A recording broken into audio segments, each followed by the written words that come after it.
there, everyone. It is July. Time for my July TBR. The plan is for 4 books officially, with a 5th one on the side, but I'll explain that a little later on in the video. For now, let's get right into it. Like my TBRs that have come previous, I am reading another book in the Vampire Chronicles, so I can try and finish the whole thing before the end of the year. Next book is Vittorio the Vampire. Now, this book actually holds a fair bit of nostalgia for me, more than the rest of the entire series. And that is because this was the book that got me started with Anne Rice in the first place. The first book of hers I ever read after finding it in my high school library. The library of my first high school. I went to 2 high schools because I moved around. It's not a very thick book. The wording is kind of bigger as well, so like Pandora, it's going to be a lighter read, an easier read. I don't see myself taking too long to finish this. I'm kind of apprehensive though, because I want to read this book again. I really do, but I'm kind of concerned because I have so much wonderful nostalgia for this book that I'm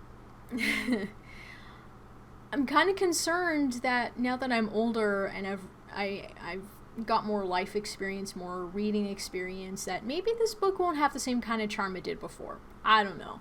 I'm gonna enjoy it as best as I can, and this one is, oh my gosh, it's the second book of the New Tales of the Vampire sub-series, but in terms of publication and continuity order, it is the 8th book in the series. I love the cover of this one. Like, you can't see it very well, but this is like some kind of Italian cathedral with the protagonist himself walking through it. But if you couldn't already tell by the name, the title of the book, Vittorio is Italian, takes place in Italy. I forget exactly what the time period is. Interesting thing to note as well is that even though this was the first book I read of hers, this was actually one of the last books in the series that I got my own copy of, in terms of the original 12 books, that is. In terms of manga, I'm going to continue my read of Black Butler with Volume 5. This is the second and I think final volume of the Indian Butler arc, in which Seal and Sebastian are dealing with Prince Soma and his butler Agni, Soma and Agni being from India themselves, and they're trying to solve the mystery of why there's Anglo-Indian people being hung up outside of Indian establishments in London. The Volume 4 ended on a bit of a cliffhanger. A cliffhanger as far as Black Butler is concerned, with Butler-ish stuff going on. Not as much supernatural. Actually, I don't think there's any supernatural elements this time around, but I kind of like how occasionally there's a story in this where it's like, yeah, you know the butler, you know Sebastian is like a supernatural being, but sometimes he's dealing with humans that surprise him and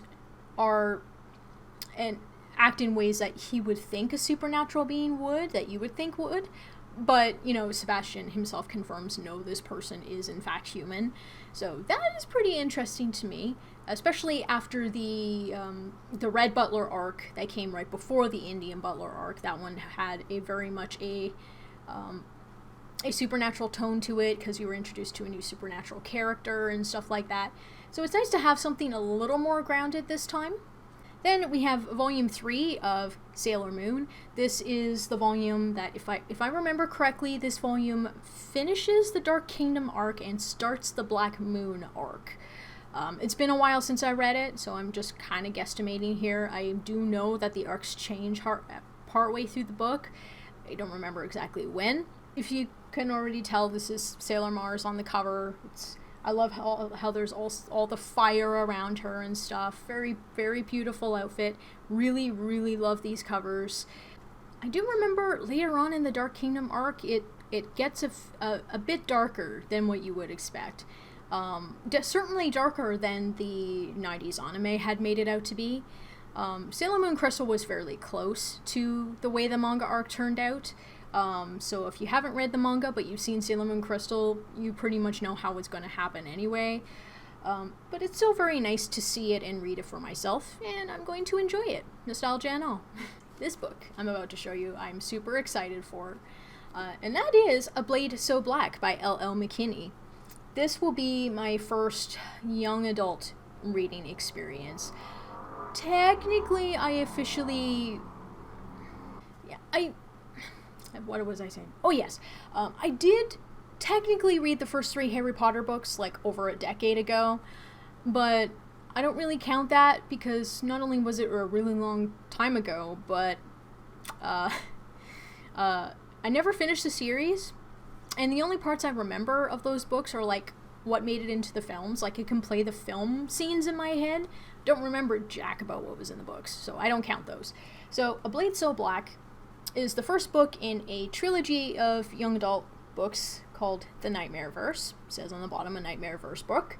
And the Nightmareverse is a modern adaptation of Alice in Wonderland. And that is our character, our protagonist on the cover, Alice. And in this particular version of the book, Alice is a young woman who lives in real-world Atlanta. And she has to deal with all sorts of real-life stuff with her family and all that jazz. Overprotective mom, high-maintenance best friend, and school while keeping the nightmares at bay. So, it'll be interesting to see how this turns out. The series is not over yet. This is book number 1. Book number 2 is available, but not in paperback, only in hardback. So I'm okay with reading this as it comes out because it's not finished. Normally I wait for me to get all the books in a series before I read them so I can just blitz my way through, but the series isn't done yet, so I'm not going to be concerned about that. I'm just going to read it, enjoy it. Hopefully I enjoy it. I mean, this to me looks like it'll be very interesting. Being a young adult book, I am a little apprehensive about it, but we'll see. Normally, anything that involves school gets kind of boring for me because I wasn't really fond of school when I went to school. I feel like I wasted 14 years of my life in school. But I'm not going to let that sour my opinion of the book. I'm just going to let the writing style and the story and the characters pull me along for the ride, and hopefully I enjoy it. For the final mention, and this one is going to be tackled a little bit differently, it's The Return of the Historian by Elizabeth Kostova.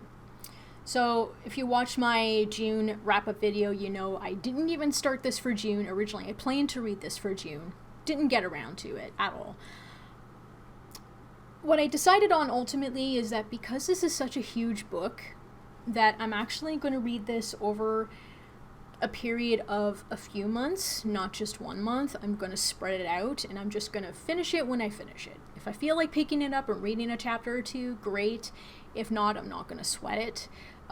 This is not your typical bonus book for a TBR. Like, my actual bonus book will be when I finish, like, the other 4 books, and then if I have enough time to pick up another book. But because this one isn't relegated to a single month, I'm not counting this as my bonus book, or any bonus book for that matter. I'm just going to read it, take my time, enjoy it as best as I can, and just get it done when I get it done.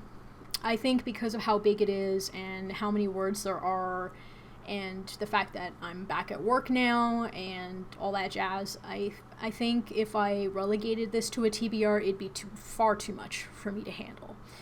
So this one is just a side book that's just gonna, over time, just peck away at it over time. For those of you who don't know, The Historian is, it's a fiction novel that the protagonist of the book, a young woman, she journeys across Europe in order to research and learn about Vlad the Impaler and his history as Dracula, as the vampire Dracula, which is where the fiction part of this comes in. And apparently there's a connection between Dracula and her family, so it'll be interesting to see if that actually pays off enough for this to be worth reading or not. I don't normally DNF books unless it's really, really bad, and it's only if the writing style can't carry me through. So I'm I'm iffy about how I'll feel about this book, but I mean, I was like that about another book or another recent book I read, and that one turned out to be a 5-star book. So I don't know. We'll see. We'll see.